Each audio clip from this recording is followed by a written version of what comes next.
Everyone, welcome back to my channel which is English decode. दोस्तों, आज इस story के माध्यम से आपको बहुत सारे इंग्लिश के वर्ड सीखने को मिलेंगे और साथ ही इस स्टोरी में यूज़ होने वाले स्ट्रक्चर्स के बारे में भी आपको पूरी डिटेल से जानकारी मिलेगी। तो बने रहिए मेरे साथ और चलिए बिना किसी देरी के शुरू करते हैं आज की हमारी स्टोरी को। स्टोरी है the horse and the donkey, घोड़ा और गधा।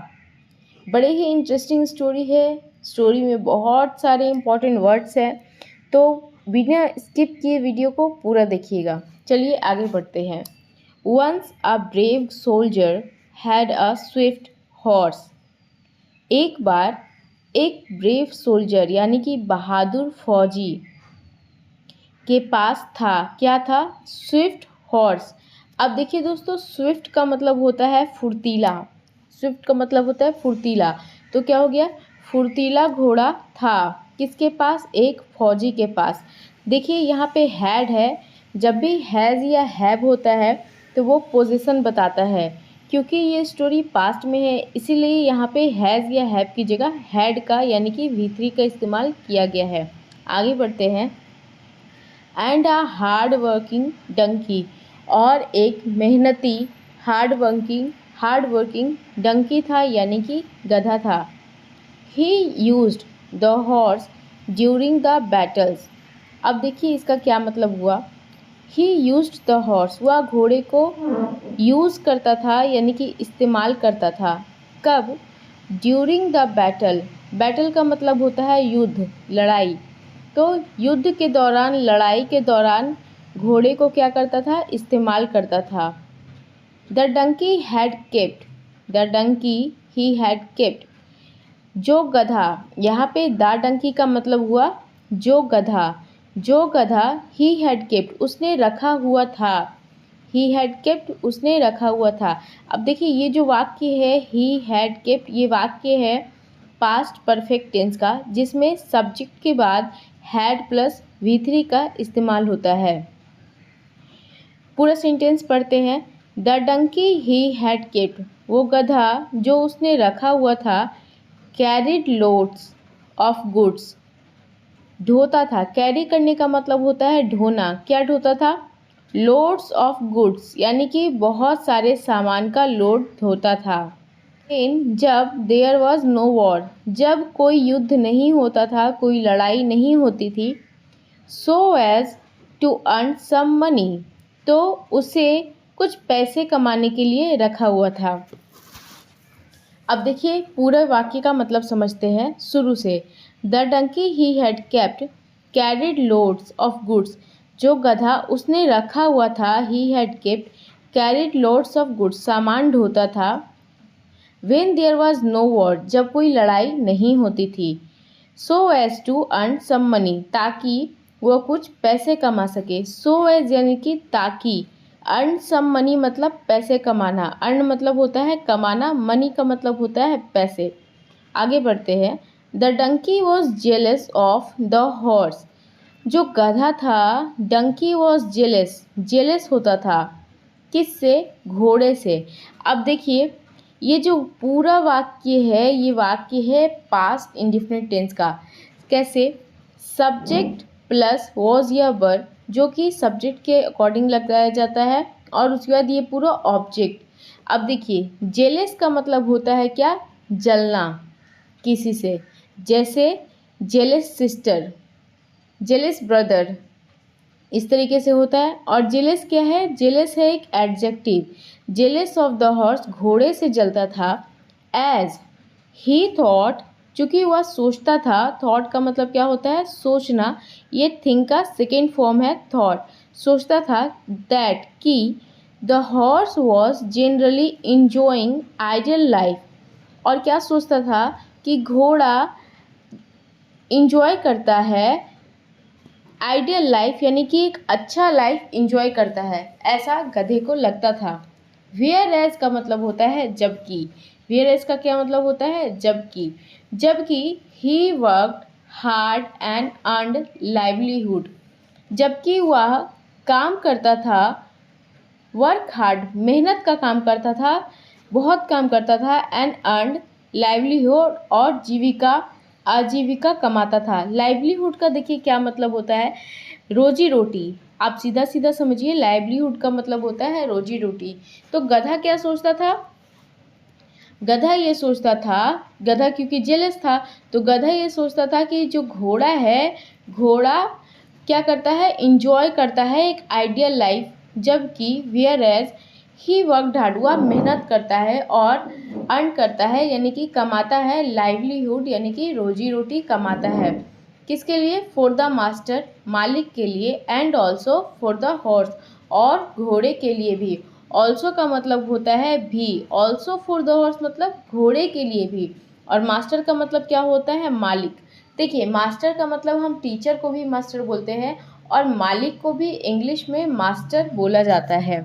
आगे बढ़ते हैं। One day the soldier learned that there would be war between his kingdom and the neighboring country.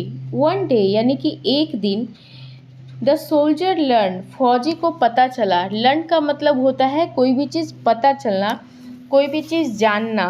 Learn एक वर्ब है, क्या है, एक वर्ब है। तो उसे क्या हुआ, ये चीज़ पता चली, दैट कि there would be war, there would be war मतलब वॉर हो सकता है, वुड बी वॉर मतलब हो सकता है, between the kingdom, between his kingdom यानी कि उसके राज्य और द नेबरिंग कंट्री, पड़ोसी के देश के बीच में।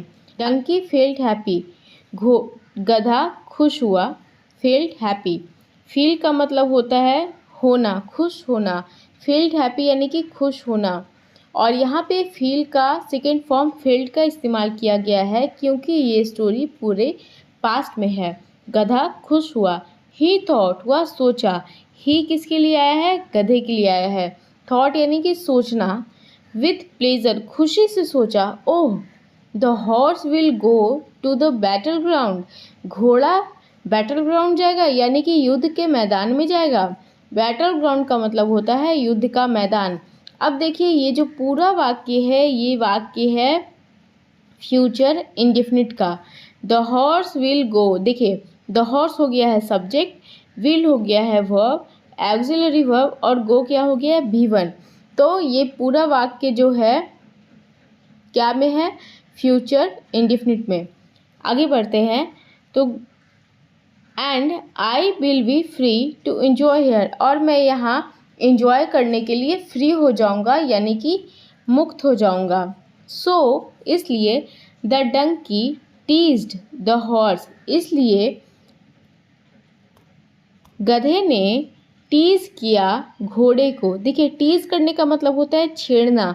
जब हम किसी को छेड़ते हैं या हम जब किसी को सताते हैं तो हम उसे इंग्लिश में बोलते हैं टीज करना।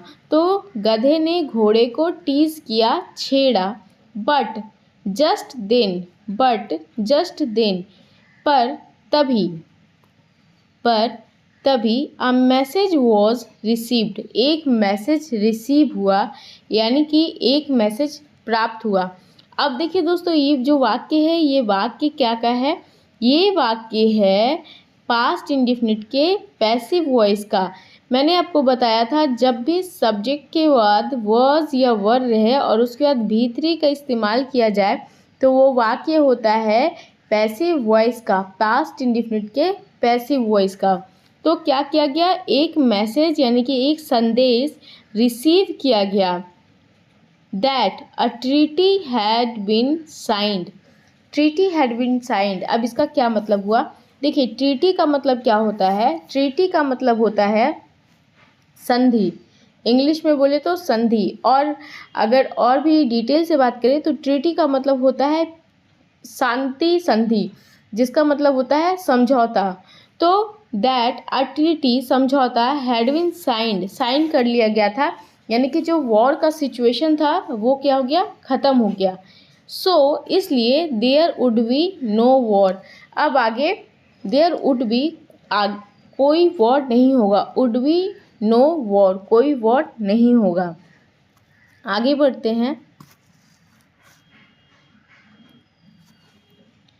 The soldier sent the donkey to a merchant's house to carry his goods. The soldier यानी कि जो फौजी था, द सोल्जर सेंट भेजा, द डंकी डंकी को, to a merchant's house to carry his goods. अब देखिए, मर्चेंट का मतलब होता है व्यापारी। मर्चेंट का मतलब क्या होता है? व्यापारी। मर्चेंट्स हाउस यानी कि मर्चेंट के घर में भेजा, टू कैरी हिज गुड्स, उसके सामान को ढोने के लिए, to carry his goods. To earn some money, कुछ पैसे कमाने के लिए, to earn some money. So ताकि the donkey was taught a lesson. अब देखिए, ये जो पूरा वाक्य है, ये वाक्य यहाँ पर फिर से है पास्ट इंडिफिनिट का पैसिव वॉइस। कैसे? देखिए, subject plus was plus V3। तो मैंने आपको बताया कि जब भी इस तरीके का स्ट्रक्चर होता है तो वो वाक्य होता है पास्ट इंडिफिनिट का पैसिव वॉइस। तो डंकी को ये सबक सिखाने के लिए, एक लेसन सिखाने के लिए सोल्जर ने ऐसा किया। क्यों? बिकॉज, क्योंकि ही हैड टीज्ड समवन, क्योंकि ही हैज़ टीज्ड, उसने छेड़ा था। टीज करने का क्या मतलब होता है? छेड़ना, किसी को परेशान करना। मैंने आपको आगे बताया था। तो छेड़ा था ही, because he had teased someone who was sad and worried, जो सैड था, उदास था, और वरीड था यानी कि परेशान था। सैड का मतलब होता है उदास और वरीड का मतलब होता है परेशान। तो दोस्तों, ये थी आज की हमारी ये स्टोरी। यदि आपको अच्छी लगी हो तो प्लीज़ इसे अपने दोस्तों के साथ शेयर कीजिएगा और मेरे चैनल को सब्सक्राइब कीजिएगा। Thank you so much.